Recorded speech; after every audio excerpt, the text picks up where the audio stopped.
Magluluto tayo ng sarsyado. So, ito yung isda na binili ko pero hindi ko alam kung anong tawag dito. Siyempre, pag sarsyado, ang ihahalo lang natin is itlog at saka kamatis. Ipiprito ko muna tong isda.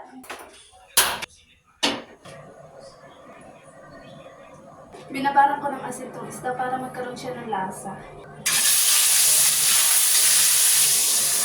Habang ipiprito tayo, gagayapin na natin ang kamatis. So, 4 yung ilalagay natin.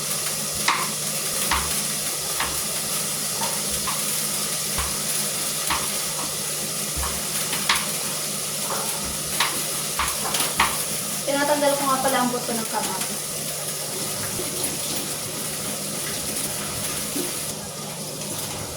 Ganyan lang paliliit ang gaya.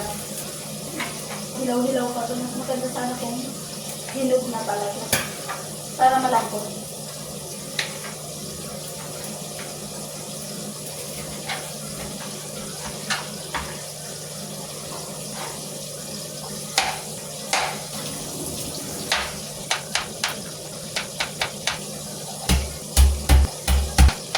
Tapos ko nang gayapin sa kamatis at saka itong bawang at sibuyas. Antayin na lang natin maluto yung isda.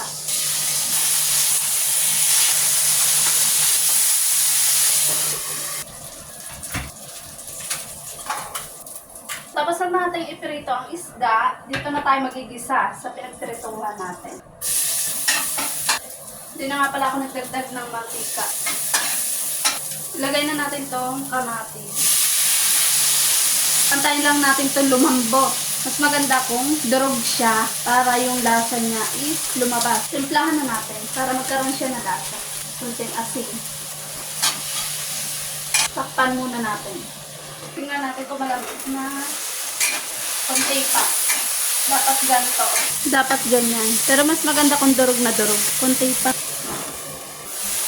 Lagyan na natin ang tubig. Timplahan ng tuna. Lagay tayo ng asin. Tansyahan lang.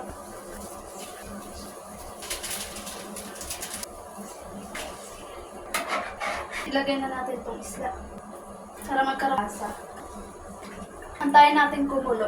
Tsaka natin ilagay yung itlog. So kumukulo na siya. Ilagay na natin yung 2 itlog.